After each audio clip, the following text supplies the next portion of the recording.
नाज़रीन अस्सलाम वालेकुम, आपकी खिदमत में एक नई वीडियो के साथ आपका मेज़बान हाज़िर है। नाज़रीन, एंकर मतीउल्लाह जान जो कि ज़ाती तौर पर पीटीआई का नाक़द है, लेकिन आज उसने अपनी सहाफ़त का हक अदा कर दिया है।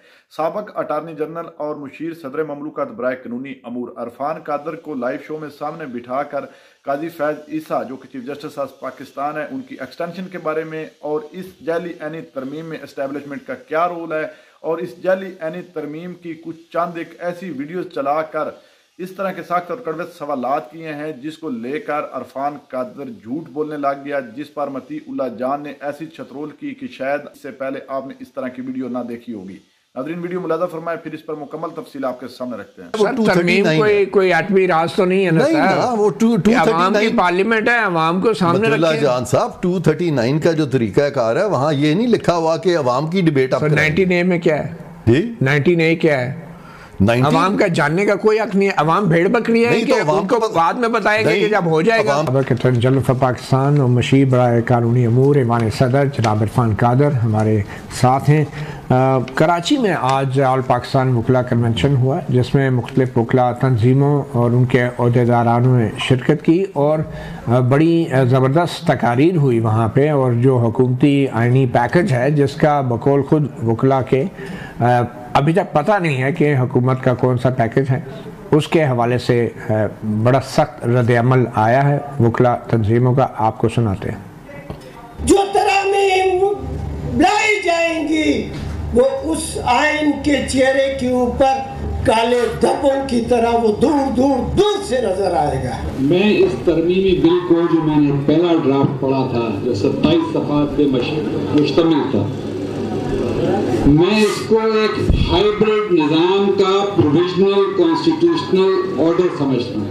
ये जो आइन है ना किसी सियासतदान की जागीर है ना किसी जज की जागीर है। ये आइन जो है पाकिस्तान के हर शहरी का एक मुआहदा है जो रियासत पाकिस्तान के साथ है और हम उस मुआहदे के तहफ़्फ़ुज़ के लिए हमेशा खड़े होंगे। वो ये नहीं समझते कि अगर निज़ाम बर्बाद हो गया, अगर अदालतें जो बेमानी हो गई, अगर आइन जो है बेअमल हो गया तो उनकी भी कोई जगह नहीं होगी। तो इरफान कादर साहब, इन अहदेदारान की तकरीरों से तो ये लगता है कि सुप्रीम कोर्ट बल्कि पूरे अदालती निज़ाम का ढांचा जो है उसको एक किस्म का तश्कील नो की जा रही है, जैसा कि आपने कहा था बहुत पहले। तो इससे कोई ख़तरा नहीं होगा कि जब अदलिया जो कि एक लास्ट बैस्टन ऑफ जस्टिस होता है उसके बाद तो फिर देखें, मैं इन वकला की सारी बातें बड़े गौर से सुनता अगर कि इसमें जज्बातियत ना होती। किसी ने कोई रीज़न की बात नहीं की, सब ने जज्बाती बातें की हैं। वो तकरीरन तो बड़ी तफसील से रीज़न के बेस पे हमने तो सिर्फ चल किया। जज्बाती अंदाज में ये बातें हुई हैं। इसी जज्बाती अंदाज के तहत पहली लॉयर्स मूवमेंट चली थी, उसका क्या बना जिसको आप अभी तक नहीं भूले। मैं अभी तक नहीं भूला अभी तक नहीं भूला। और मेरी बात ये साबित हो रही है कि इन लोगों को उस मूवमेंट की नाकामी के बाद ये जो दूसरी मूवमेंट उसी लाइंस पे बल्कि उससे बहुत वीक लाइंस पे चलाने की कोशिश कर रहे हैं, इनको उस तरफ सोचना भी नहीं चाहिए। होगी ये चीज़ छुपी तो नहीं होगी। अवाम को कोई एतराज़ होगा तो वो पार्लियामान वहीं पे मौजूद होगी ना, पार्लियामान के सामने वो रजिस्टर कर सकते हैं। ये कौन सी दुनिया की पार्लियामेंट से पहले नहीं, मुझे आप बताएं कि दुनिया की ये कौन सी पार्लियामान है जहाँ पे के तरमीम की डिबेट जो है वो अवाम करेंगे और पार्लियामान नहीं करेगी। अगर पार्लियामान की मेजॉरिटी समझती है कि ये हमें कर जानी चाहिए। सर, आइन का आर्टिकल 19A है, अवाम के जानने का हक है ना। तरमीम का जो आर्टिकल है वो 239 कोई आठवीं राज तो नहीं है ना सर, वो 239 की पार्लियामेंट है, अवाम को सामने रखें। जान साहब 239 का जो तरीका कार है वहाँ ये नहीं लिखा हुआ कि अवाम की डिबेट। 19A में क्या है जी? 19A क्या है?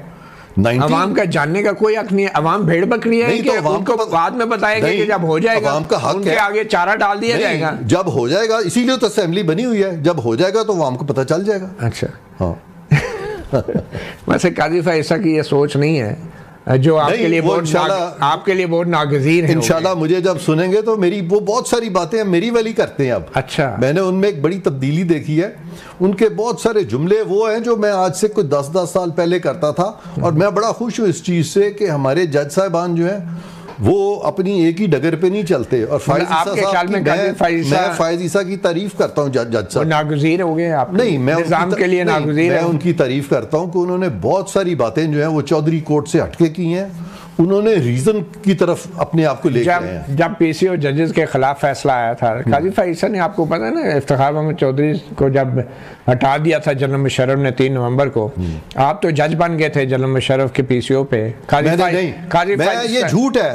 جب کانسٹیٹیوشن ریسٹور ہونے کے بعد ہوا نا، 15 کے بعد ہوئے تھے. جنرل مشرف کے پی سی او پہ جج نہیں بنا تھا. 15 کے بعد. سنے تو صحیح. اچھا، مجھے تب جنرل مشرف کے پی سی او پہ جج بنایا جا رہا تھا.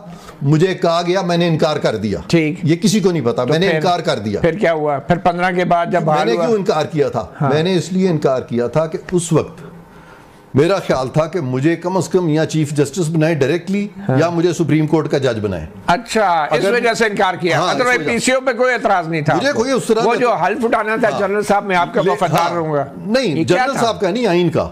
لیکن جنرل کا دیا وہ آئین سے نا، پی سی او تھا سر. سن تو لیں، حقیقت تو یہی ہے کہ میں نے وہ پی سی او پہ جج کا اوتھ نہیں اٹھایا تھا. میں نے اس وقت اوتھ اٹھایا تھا جبکہ الیکٹڈ گورنمنٹ آ چکی تھی. آصف زرداری صاحب اس وقت وہ پریزیڈنٹ تھے. آئین بحال کر دیا تھا.